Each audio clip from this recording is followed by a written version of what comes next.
We're not really a subculture at all anymore. Like, it's just culture now. I had a friend come with me to one of the game conferences here in Austin, and he looked at me and he said, "You people hug more than any conference I've ever been to." I'm from Austin. My wife's also from Austin. We grew up here, we have family here, and so when I first came back here, I thought I might actually leave gaming. And then I looked around and I realized, oh, wow, there's actually a lot of stuff going on here. I think it's still a little bit frustrating the way the video game medium is like looked down upon, like it's, you know, like it's base entertainment. And I think people who are connected with it and who actually explore the game space like see that there's a lot more going on. As I make that stuff, I'm learning for myself. I'm like, oh, I didn't even know that was possible. I didn't even know that that was there, right? Like that there was a whole world and a whole set of design and discovery that was possible.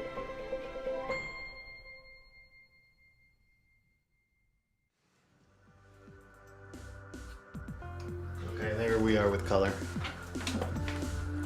Oh, that's not bad.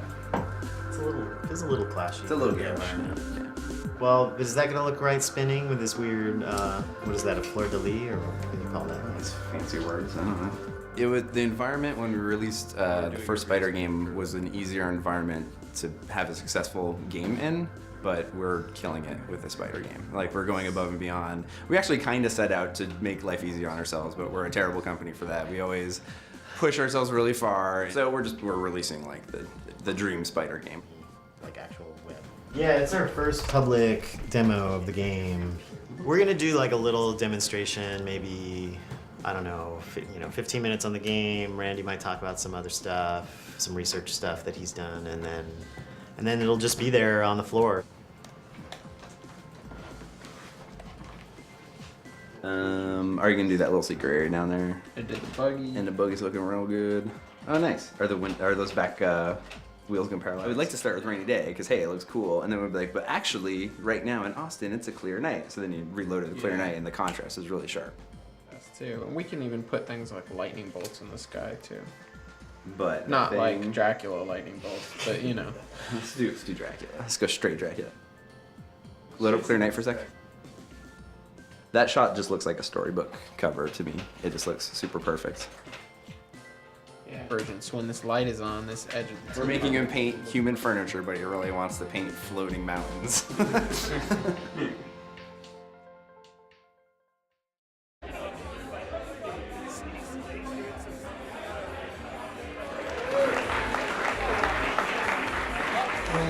Hi everybody. So this is a game that I made on my back porch with sidewalk chalk. Your feet can only touch the green squares, and your hands can only touch the blue circles, and you have to touch every one in order. There's a number on each one. Friends from different groups were in town at the same time, and we kind of did a bar night thing where we had people from local film community and local like creative coding community and some visitors from out of town and some game designer people. This isn't like a really formally organized thing, but this was really good. This needs to happen again. And Brandon Boyer started spearheading things. That is the thing that turned into what we do now, where we get together. We have these big get-togethers at least once a month where we have, we're projecting games up on big screen, and we've got, local indie prototypes off to the side, and sometimes people are doing talks. The only project we're working on that has been announced with the codename Grave, and we've been working on it since probably since last summer. It's got a lot in common with a lot of other games I made, which is I'm trying to make a game that is deep and worthwhile. Like as a human, if you picked it up and spent time with it, you would feel like your time was well spent. Even if it's a challenging game, it has a very simple interface, so the controls are very simple. And those are things that are just kind of important to me, and they crop up in a lot of the work I do. But it seems important for humans because, like, a book doesn't have an interface, or every book has the same interface, and we all understand, oh, you do this and you turn the page and then the words go in this order. I think it's really hard for a lot of people who would otherwise really love games and get into games. It's really hard for them to have to relearn how to read a book every time they pick up a new game. And so we have this philosophy of lower the floor and raise the ceiling. And so far, this reflects most of those things, and so we're really excited, but long way to go too.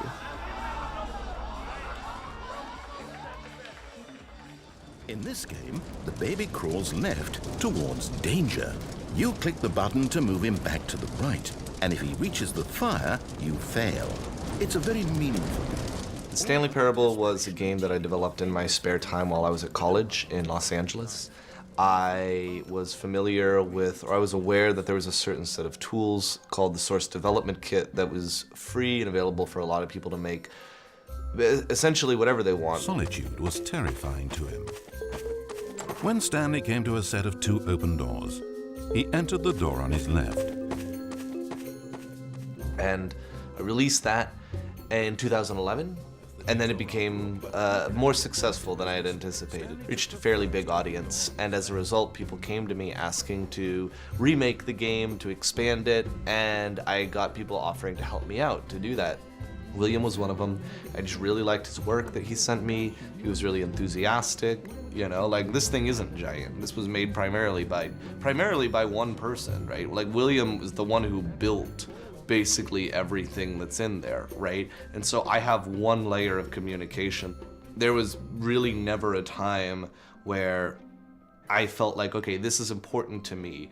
This is my voice that I would like to bring to this writing, you know, and we weren't able to just immediately go and do that, right? Like, okay, I can do that today, which is not the case for a lot of video game development. Feel free to be honest. I'm looking for some real critical feedback here. Oh, of course. A 3. Really? Maybe next time we can get you to form an actual opinion? There are lots and lots of mods, right? And lots of different types of modding tools. Each of these tools tends to be really good for something. And the tools that I was using were really good for like a first-person game where you like walk down hallways. It was kind of like an effort to do the most that I could with what these tools were capable of. I could just do anything, really. And when those constraints and limitations get taken away, it's really scary and daunting because you don't have like something to work with. We're in a limelight right now. We're being scrutinized, you know, and people like want to know, and there's nothing we could possibly do that would like live up to all of those expectations, right? Like, I know that. I'm well aware of that, but it's really hard to let that go. I think I'm gonna work on putting some constraints back on myself.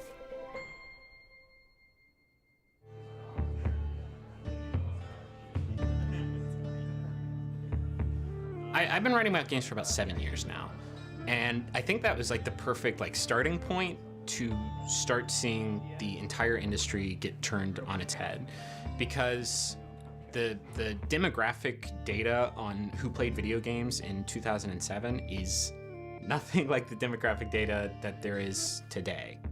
The biggest change is probably how the word gamer is used. Like, I don't like that word. It feels like such a generalization because something like 60% of Americans play video games nowadays. So like it's tantamount to like saying, oh, I'm a movieer or I'm a booker. I am essentially powerless to make a game. I'm a terrible artist. I don't know anything about coding. So if I wanted to make a game, like, I can't do it. If I wanted to write a book, I could do it. It would be terrible. If I wanted to make a movie, I could buy a camcorder and shoot it. It would be terrible, but I could do it. I think anything we can do to democratize game development is a good thing. And like, we're already doing that. There are more people making games today than there ever have been, which is super exciting, but not really for me because I still am like a child when it comes to JavaScript or what, C+, C Sharp, one of those C's.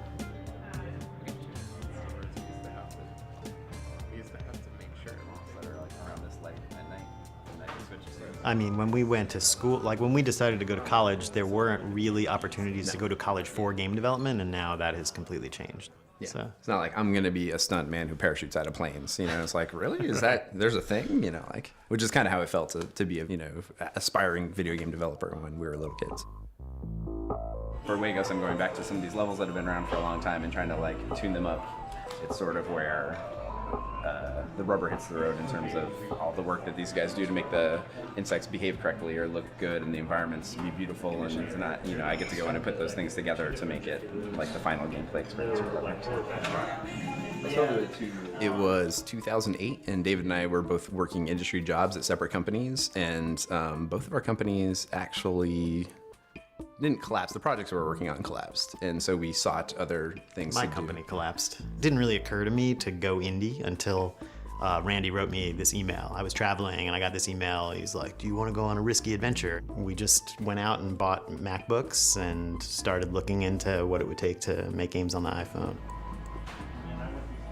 We released on the App Store pretty early in the App Store's life. And so at the time, the App Store had a lot of very low production quality 99-cent games. I mean, this always happens just before you release a product, but we started to have this anxiety about whether or not we'd completely misread the market. And we were like, oh my gosh, we make this like really high quality game that's like got all this like sophisticated art, and it's about spiders, which people hate. They're gross. Like, where you eat bugs in our game. Like, what have we done? Nobody wants an 8-month game. No one's going to pay more than 99 cents for this. But it turned out not to be true. Fortunately, like, people were actually pretty hungry for something that is a little bit deeper and richer and more sophisticated.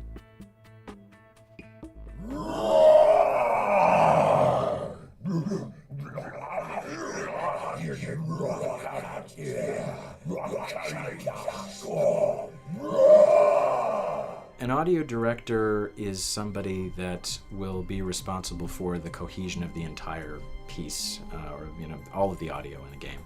I create a flowchart, and you say, okay, here's what happens here, here's what happens when the player makes this choice, that choice, and you put it all into the pieces. That goes to the composer, and the composer writes each of those pieces, because the director will say this piece needs to last 50 seconds, 30 seconds, 1.5 minutes. It needs to have the following layers. It needs to be able to have percussion here. It needs to have strings here, whatever. That it is a much longer process. It's more involved from the integration side. It's not like, in film, you're spotting the picture and you're doing that, but you're doing it so many different ways and so many different times with less budget. So indie games, they are not really, they don't have the luxury of so much budget that they have to make it look like a film or make it as realistic as possible. It's all about driving either story or game mechanic or both forward. It's a double-edged sword. On one hand, you've got a ton of competition from everybody that wants to do the things that you want to do. And then on the other hand, you've got a ton of opportunity from tons of people all doing pretty much the same thing and trying to be successful. So the ability for you to get your foot in the door, even if it's for free, to be able to provide content or create whatever you want for a project is not that difficult, especially if you're an easy person to work with. There's brilliant players in Austin. Granted, there are some things that they can do in Los Angeles that they can't do in Seattle, they can't do in Bratislava, they can't do in Austin. But there are some really great players here, and I contract them whenever possible, and they make beautiful music. So I don't look at it in the local sense. The world is no longer based in necessarily a single area. But as far as the proudest moment, it would be seeing my name beneath Christopher Plummer and Max von Sydow on the same credit list for Skyrim. You can never defeat me. Everybody wants to kill him, and that's what I like about that character. And then when I meet people that say, hey, I know that guy, I hate him, I'm like, yes, that's awesome. Whatever.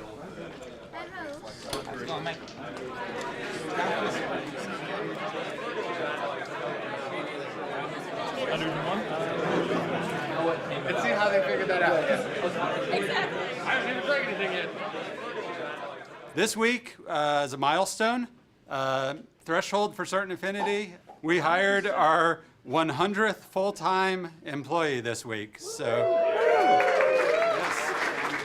If you think about it, we get hired by teams, these big AAA teams that are 300, 350 people, and they can't even make a single, one game without calling us up for help. One thing that I'm proudest of about Certain Affinity is I feel like, to some extent, we've become a mecca for really, really talented game developers. A cheers, everybody, to drinking beer and eating cake on a Friday. Cheers, thank you. Thank you. Every year, 7 years in a row, we've grown. We've added more full-time staff, never shrunk, never laid anyone off. Fairly certain that we're the only company in the world that's worked on both Halo and Call of Duty, and worked on them at the same time, which is very strange. Well, right now, we're working on 3 different AAA FPS games, and we have our own digital download mobile, iOS game that we're working on. What we do now in the FPS space, in the shooter space, we're world class. I mean, I can honestly say there's no one in the world who does what we do or does it as well as we do it in the multiplayer FPS space. For example, on Halo 4, we actually did not just the multiplayer maps, but most of the multiplayer design. It's really a means to an end, and that end goal is to be the sole developer, at least the primary developer, on really big AAA, really big, ambitious console games. We're building this experience on both ends of the spectrum. We're getting this AAA experience. We're getting this unprecedented exposure to what other game developers are doing, other AAA game developers, their pipelines, their processes, all of that on the one hand. And we're also getting to take that knowledge and put it to the test on the smaller scale with these games that we own in their entirety. We believe probably more heavily than almost anyone that I've encountered in excessive testing. Within like the first week on a project, we have something hands-on playable. A lot of developers, it'll be 6 months, a year before they have anything playable. Ultimately, it's about the end user, the person who's actually finally playing the game. That's what matters the most. And every design decision we make, every art decision we make, isn't for the artist's sake or isn't for the designer's sake. It's for the player's sake. And we start out with what's known as a gray box, which is literally just an empty room. A couple of people get together and we just start shaping and pushing and pulling things until the maps look and feel fun to play. Our philosophy is to actually stay in that phase for about 2 months. So we're not even considering art, we're not finalizing art. And then after we finally have a sign-off, we have a milestone, everyone thinks the game is fun, that's when actually a team of just a couple artists go in, start figuring out how everything should flow. So I'm always consciously aware of the final end user. Even though I'm an artist, I want it to look pretty, but it's not about me. Yeah, we are 101 people, but it's across several projects. So when you divide that down, there's usually like maybe about 30 people that we're dealing with. We're in a pit environment, which is where just everyone's sitting in the same room, bunch of desks. There's no walls or barriers, because we found that it's barriers to communication as well. I'm sitting directly next to a designer, and that designer owns the map. I own the look of the map, and then I have 4 other artists also sitting immediately around me. They're also working on the map. There's just that collaboration. It's wonderful. I have noticed, and it's a great positive, that more and more women are entering the game industry, and I definitely see that here at Certain Affinity. It's definitely the most women that I've seen in terms of actually in production. It sounds silly, but it's like 6 to 10, which is huge compared to like there's been years where I've been the only one.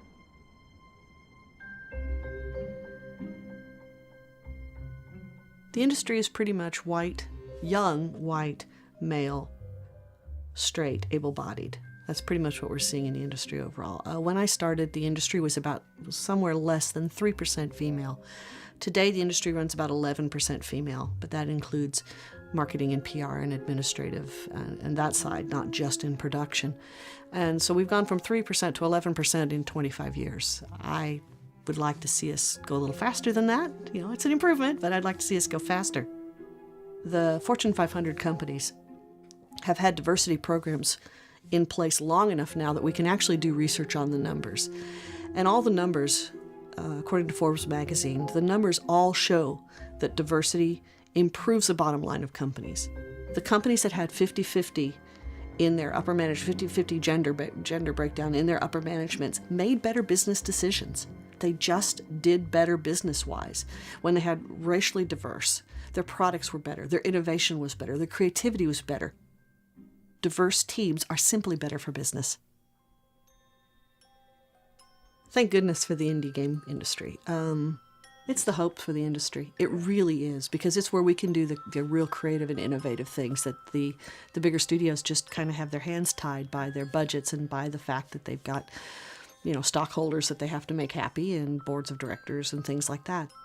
One of my big hopes is that the indie scene, the indie game scene, is going to be a way for minorities to find their way into the game industry and develop products that bring about their unique viewpoints and their unique life experiences and bring those kind of products to the market and to the public front, and then affecting what the bigger companies do later on when they realize the kind of audience share that they're getting with these kind of products, that the bigger companies will see the positive result.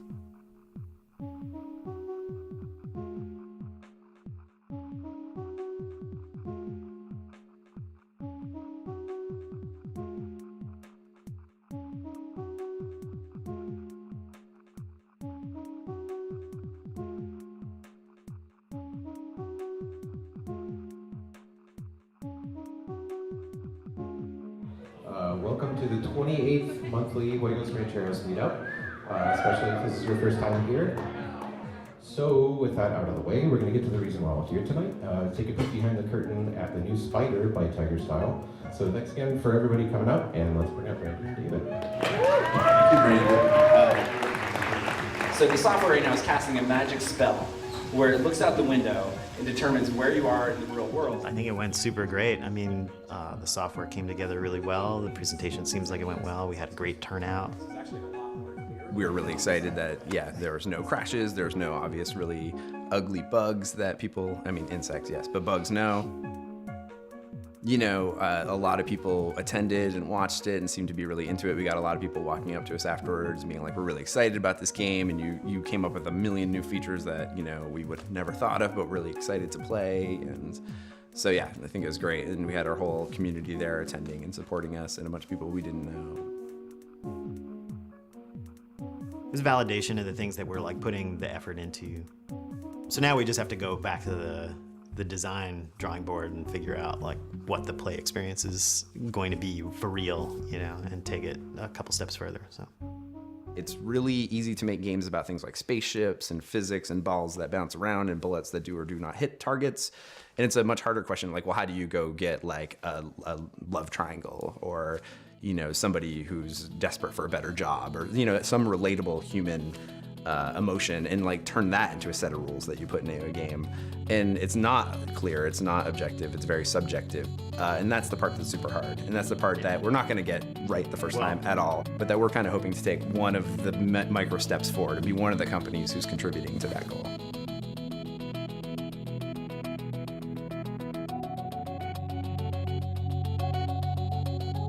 However, wherever you would see us going, I would kind of prefer to take a left turn and do something different. You need to continue to iterate and work and work and work until you get to a point where you're not just saying, this is okay. It's really exciting. This has been my dream for like 10 years. There has never been a more exciting time to do what I do, because I could write and write and write all day, every day, and still not be able to cover all of the exciting stuff that's going on right now. The ground for exploration just feels super fertile, I'm not worried about running out of potential ideas to explore. They're always going to be there.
To watch full episodes and additional content, visit us at KLRU.org/artsincontext.